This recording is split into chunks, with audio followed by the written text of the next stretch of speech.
आपल्याकडं सामान्य मतदाराची किंमत काय आहे हे जर तुम्हाला पाहायचं असेल तर अजित पवारांचा हे वक्तव्य पहा.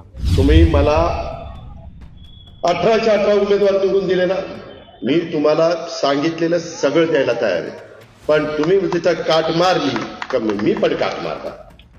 तुमच्या हातात मत द्यायचंय, माझ्या हातात निधी द्यायचंय. बघा काय ते. अजित पवार म्हणतात की तुम्ही मतदान करताना राष्ट्रवादीला म्हणजे आमच्या पक्षाला मतदान करा, नाहीतर जसा मतदानाचा अधिकार तुमच्या हातात आहे तसाच निधी किती द्यायचा हा अधिकार माझ्या हातात आहे. हे आहेत राज्याचे उपमुख्यमंत्री. दुसऱ्या बाजूला त्याच सभेमध्ये आधी अजित पवार सांगतात की पोलिसांना खुर्च्या लावून घ्या. कार्यकर्त्यांसाठी खुर्च्या लावण्याचं काम महाराष्ट्र पोलिसांचं आहे. मला पोलिसांना सगळ्यांना सांगायचं, तुम्हाला इथनं माझे जे उमेदवार आहेत त्यांच्या खुर्च्या इथं लावा, मी सांगतोय, आणि त्यांना इथं वाचवा. चला घ्या खुर्च्या, हे काढा. कुठे कार्यकर्ते काढ ना, ते खुर्च्या द्या. नाही काय कळत नाही काय. गेल्या काही काळात सामान्य मतदार आहे त्याची किंमत काय राहिली आहे? जो मतदान करतो, मात्र ज्यावेळेस निवडणुकांची वेळ येते जे कार्यकर्ते असतात ते कार्यकर्ते फक्त सतरांच्या उचलायलाच राहतात का? ज्या काही नगर परिषदांच्या निवडणुका आहेत त्या नगर परिषदांच्या निवडणुकांमध्ये कुणाला उभं केलं गेलं याची जर तुम्ही एक यादी काढली तर त्या यादीमध्ये 95% उमेदवार हे कुठल्या तरी नेत्याची आई आहे, कुठल्या तरी नेत्याचा भाऊ आहे, कुठल्या तरी नेत्याचा कुणीतरी लागणारा नातेवाईक आहे.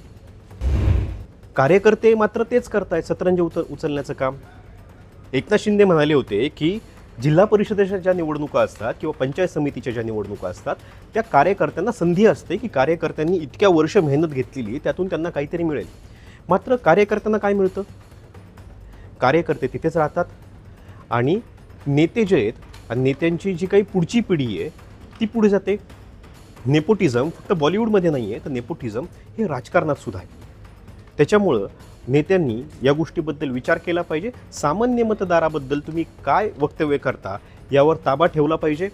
दुसरी गोष्ट, तुमचे जे काही कार्यकर्ते त्या कार्यकर्त्यांना तुम्ही कसं वागवताय हेही पाहिलं पाहिजे. तिसरी गोष्ट, महाराष्ट्र पोलीस जे राज्य सरकारची सेवा करण्यासाठी किंवा नागरिकांची सेवा करण्यासाठी आहेत त्यांना तुम्ही कार्यकर्त्यांच्या आणि इतर लोकांच्या सेवेमध्ये नाही लावू शकत. तर यावर विचार होणं गरजेचं आहे. तुम्हाला काय वाटतं हे कमेंट बॉक्समध्ये नक्की सांगा.